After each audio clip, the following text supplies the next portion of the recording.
What's up? My name is Leslie and I was on the first episode of Beast Games, and I'm going to tell you guys what happened behind the scenes. The games were really fun, it was really intense, and there was a lot of drama. I'm also a 3D animator on YouTube, so I'll be able to recreate what happened to show you guys. So how did I get on the show? I submitted an audition tape. I was at work and originally I wasn't going to do it. I didn't think I was going to get picked, but I said, you know what? Why not? What do I have to lose? So I sent over my audition tape, and maybe 2 to 3 days later, I got an email saying, I made it on the Beast Games. So the first episode took place in Las Vegas, Nevada. I live in California, so I had to drive 5 hours all the way to Las Vegas to get to my location. When I got there, I checked into the hotel. It was a real hotel. And that's where they have us sign our waiver. They give us our game show uniform, and they even gave us wristbands that track us to make sure that we don't leave the hotel. Then, the very next morning, we all got an email from Jimmy saying that he's not sure if he told us or not, but there's actually going to be 2,000 contestants. Obviously, there's 2,000 contestants. I don't remember if I said that publicly or not, but there is. And now we're all thinking, is this actually the game show? Just to be in the game show? Alright, so we're at the hotel. We're getting ready to go. But we are now wearing our game show uniform. And since we're out in public, we gotta go in disguise. So half of us are wearing trash bags to cover the uniform. Those were optional though. I wasn't wearing a trash bag. I was just wearing a t-shirt over my shirt. So right after that, before we board our buses, they take away our luggage and our cell phones. We are cut off from the rest of the world from here on out. So we get on our buses, and now we're just going to our destinations. And now finally, we arrive to our destination and we see that we're going to be playing at the Allegiant Stadium. Once we arrive, they actually separate us in groups, 4 groups of 500 people in each corner of the Allegiant Stadium. And we're in the concourse area, which is the area behind the seats where all the restaurants and the restrooms are. And this is the first time we get to see the Beast Games staff. And they're wearing very nice, elegant black suits with a ski mask over their head with a black hoodie and 3 white lines above their mouth. So we were waiting in the concourse area for about 4 hours, if not more, and we're getting ready to enter the stadium, but there was a big black curtain covering our view. I'm in the very front, so I'm over here trying to take a peek. I want to know what's going on, and all I see is like brown orange turf. And I'm over here thinking, oh my god, what am I walking into? So it's midnight now, and they finally open the curtain, and we all just start rushing in. Everybody's super excited, we're cheering. You just see crowds of people rushing in from each corner of the stadium. And we all see a podium in the distance, and we all go over there, and who's on the podium? Jimmy's on the podium. We see him and everybody's cheering, we're all going crazy. We all thought at this point that we were just gonna say hi to Jimmy and go to sleep, but no, he's announcing that the first game is about to start. But before that, he points to the other side of the stadium and he announces that there is a red door, which is the exit. So if you wanna leave, go home at any time, you can exit whenever you want. And funny enough, after he explains it, somebody actually leaves. It was really surprising because we waited all this time. The first game hasn't even started and somebody left? So the first game is gonna start and we're all instructed to get into 5 lines of 400 people. And we don't know what we're gonna do yet, so we're all thinking it's gonna be some kind of game of tug of war because all we see is huge black curtains covering something, and on top, big, thick blue ropes are sticking out. So my strategy now is, hey, I need to get in line with the strongest guys. So I find them, they're all gathered in the middle, and I join this team. So everybody's scrambling, trying to get with the strongest teams, but we're all ready to go. So if you're trying to jump from team to team, and nobody's letting you, you have to stay in your own line. The team you got is the team you're gonna stay with now. So once we got our teams, and we got our jerseys, I was in the green team. So now it's around 2 a.m. And Jimmy is saying that the game's about to start. So he points up to the current and he tells them to drop the current. And we see 10,000 pounds massive boulders. And we're all like, ah, what's going on? Ah, it's some kind of tug of war game. So it's time to play. He explains the rules real quick. Whichever group is the last to lift that 10,000 finish line is eliminated. So now it's strategy time. I was in the green team. So our team strategy was to put all the strongest men in the front, but 400 people stretched out in this field.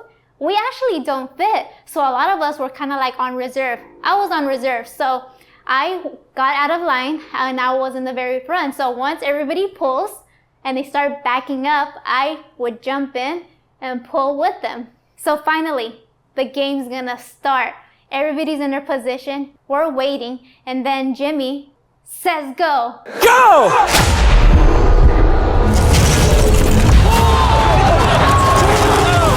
And you wouldn't believe it, but the game lasted maybe 30 seconds. It was so fast, but we got first place. My team wins, and then it was pink team, orange team, yellow, and sadly last place, it was red team.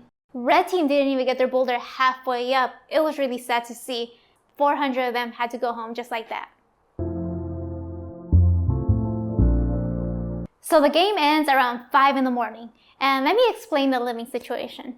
So right after the game, they gave us breakfast. For breakfast, we had oatmeal, hard-boiled egg, and a cup of veggies. For lunch and dinner, it was always the same thing. Either chicken breast with veggies and rice, or if you're vegetarian like me, tofu with veggies and rice. After eating breakfast, we go and we get our sleeping bags. And we're instructed to just pick a spot on the field and go to sleep. There are so many of us. We just met, so we're over here sleeping right next to each other, if not just a couple feet away. Me and my friends are sleeping right by the money, right by the $5 million stack, just for luck. If you ever have to get up in the middle of the night and use the restroom, it's funny. It's kind of like a little maze. You had to kind of find your way to the restroom, and if you hit a dead end, you gotta step over somebody just to get to where you want to go. So that morning, I only slept around 3 hours. I woke up around 11 a.m. I go to the restroom to brush my teeth, and you gotta get there early. If not, it's packed. You gotta wait in line just to brush your teeth. But it's actually really nice. They have a table always on the side with mouthwash, toothpicks, feminine products, everything you need. And right outside the restroom, there are just stacks of boxes of waters. It's available all day, more than enough for everybody. They really kept us hydrated. The water we were drinking was liquid death, and man, that water is good. Fresh water. This isn't sponsored, by the way. It was just that good. But the only complaint I had was there was no showers. We had to use baby wipes just to clean ourselves. So it's funny, we're on TV, we're all smelly, but nobody knows that. So now it's midnight. We're gonna start the next game, the Suitcase Game, and we're instructed to get into lines with our own team. So when we got in our lines, we did a head count, and I was in the very front, but the game was actually gonna start on the other side, so I was in the very back. So me and my friend, we were like, no way. So we snuck our way all the way to the very front. Jimmy gets on the podium and he explains the rules of the game. He reveals that this is no longer going to be a team effort game. Fortunately for Challenge 2, your teammates will be your opponents. We're going against our own team. So much for having each other's back, like we said. Now it's, hey, you're on your own. And there are 400 suitcases. There are green ones and there are red ones. If you get a green one, you make it to the next round. If you get a red one, you're eliminated. And what makes this very competitive is that they actually reveal all the green suitcases and all the red suitcases, all their locations. And we have 30 seconds to memorize where they are and race to the one we want. Okay, we're starting the game, and first it's pink team. They go up to the red line, and they were actually pretty nice. Then the orange team goes, and they were actually a little rougher. People were tackling the tables, bumping into each other, maybe even falling. And I have a moment of realization right there, like, oh my goodness, this is gonna be a very competitive game. People might try to push me out of the way to get a suitcase. I gotta make sure I know who's around me and to watch out. And now finally it's green team's turn. It's my turn to go. So I'm getting ready, I'm getting pumped up. And then the employees come over, they're like, all right, we're taking a lunch break. We're like, what? What do you mean? Let's just do this. We're ready. Green team is upset. I'm upset. I have a spot in the very front, but Everybody's told to go upstairs, eat lunch, and come back. A lot of us just went upstairs and just came straight down because we didn't want to eat and lose our spots. We got right back in line. Funny, I didn't even go upstairs. I went to go use the restroom and it looked like I was coming from upstairs. So I just went with it and got back in line. The employees were asking, hey, did you guys eat? That was really fast. We were like, yes, we did. So all of us that were originally in the front, we're back. We're holding our positions. Everybody else is coming back from downstairs and we're supposed to be behind the black barrier. People are cutting and standing in front of it. We're telling them, hey, line's back there. They don't want to go back there. They say, yeah, we'll go back there in a second. They never did. So everybody's in front of the black boxes that we're supposed to wait behind of. I'm also up front. I'm not letting these people cut me. Now the staff is now saying, hey everybody, we're about to start. But a lot of people took that as, hey, we're starting. So they run past the staff to get their positions. I was in the area where they actually were trying to stop me. I was like, no. So I ran past the staff and boom, I get in my position. So we're all waiting behind the red line. Everybody's shouting what suitcase they want. All you hear is people say, I'm getting number 5, 6, 7, whatever it is. So I jump in, I say, I got suitcase number 3. Some girl to my right says, I got suitcase number 3. I back off, so I got suitcase number 4. Somebody to my left shouts, I got suitcase number 4. He doesn't know I'm going for the same suitcase, but now we're in the race.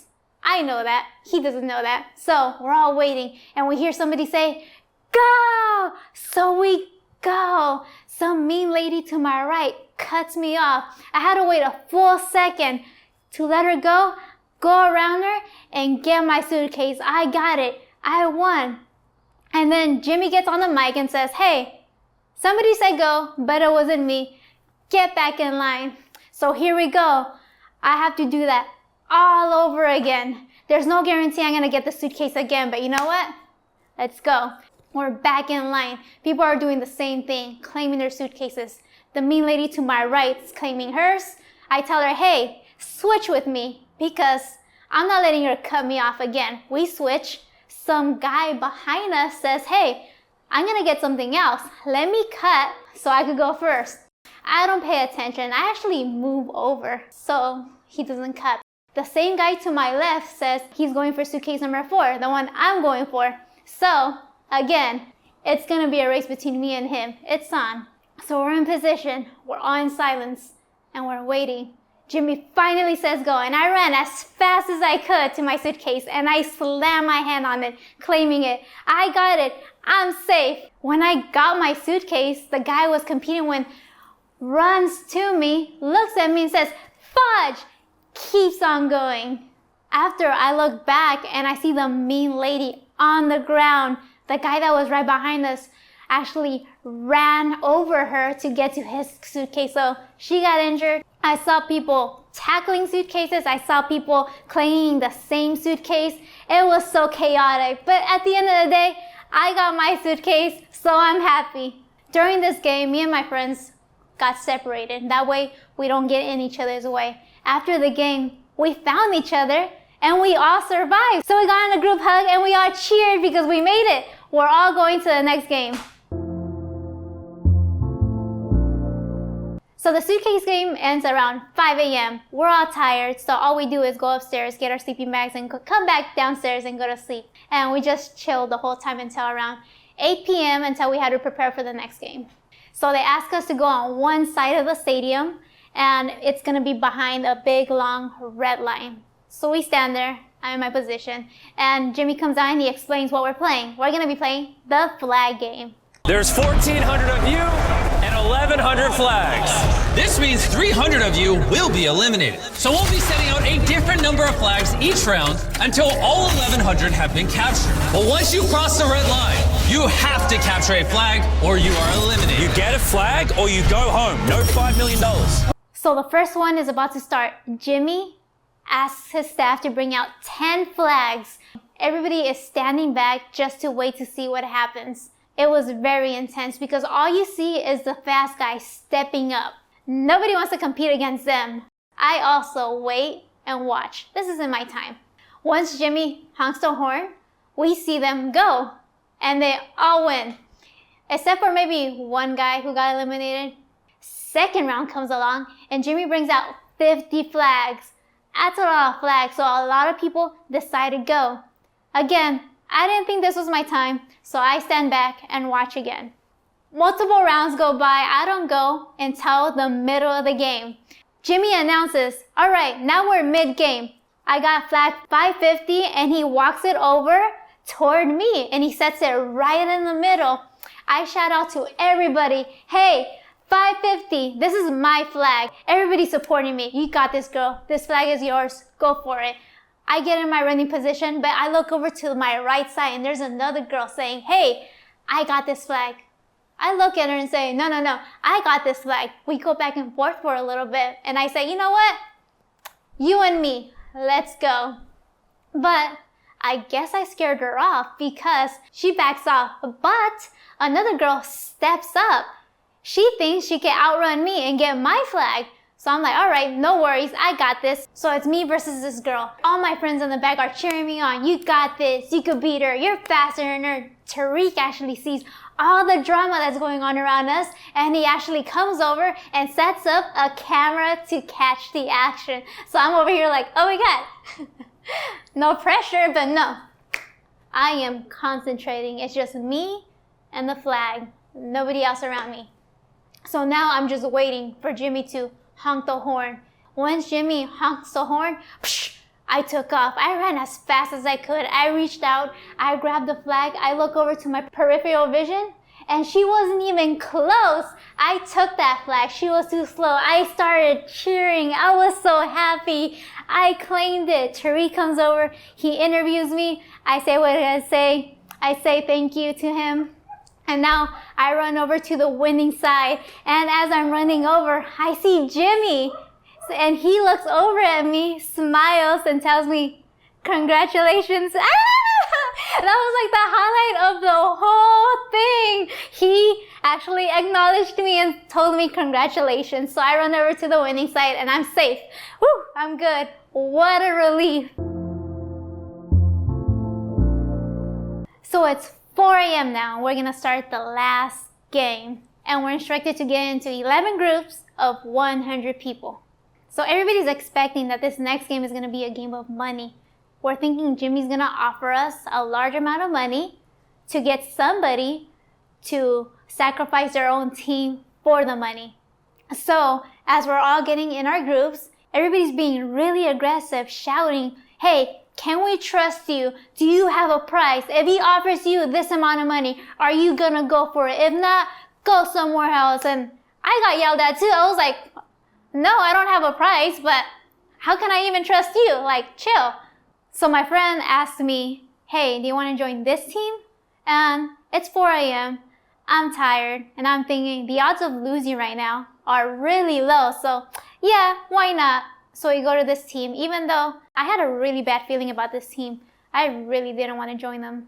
So Jimmy explains the rules. Now, if you step off your platform, you will be eliminated, and so will your entire platform. So the game officially started. Everybody's on the platform and a couple minutes go by and everybody is just teasing each other. We had groups on every side saying, hey, if you get down, I'll give you $5. Hey, get down, Taylor Swift's waiting for you. Things like that. It was kind of funny. So after 15 minutes of this, nobody gets down. Jimmy rolls out 3 tables with prizes and he explains, I'm gonna offer you guys money. The first person who touches the money gets to keep it, but if you're the first one who touches the ground, your team's eliminated. So there's gonna be 3 rounds of this. It's gonna be $5,000, $50,000, and $1 million. Each round doesn't start until Jimmy starts the timer, and each round will only last 10 minutes. Okay, so the first round starts, $5,000. Jimmy starts the timer, and he walks around a little bit. He teases everybody saying, hey, anybody wants to get down for $5,000? No? Are you sure? After 4 minutes of that, he stops around and he explains, okay, the next round is gonna be $50,000. And right when he says that, will now receive $50,000. the timer has not started yet. Somebody, a girl on my platform, jumps down, runs over, and touches the money. Well, no, it hasn't started yet. Oh. Everybody is in shock. All we hear is silence. Jimmy has this face of just, did that just happen? He says, the timer didn't even start. You're eliminated. Oh my God. The timer didn't start! I didn't start the timer yet. Oh my gosh. No, because the timer hadn't started yet. Oh my God. All the other teams start celebrating. My team, we are upset. We're trying to get the game to restart. We're shouting out like, no, no, no, that's not fair. But it's it. That's it. I was eliminated. The game's over. The girl that made us lose the game was escorted away from everybody else for her own safety because everybody on my team, a lot of people just wanted to talk to her. And for the rest of us, we had the walk of shame to the red door. So once I go through the red door, I just fill out some paperwork, I get on the bus, and I'm taken back to the real hotel. In conclusion, I had an amazing time there. The games were so fun, challenging, intense. I loved every second of it. I would love to come back and do it again. Jimmy, if you can hear me, bring me back on the show. Season 2. I'm ready.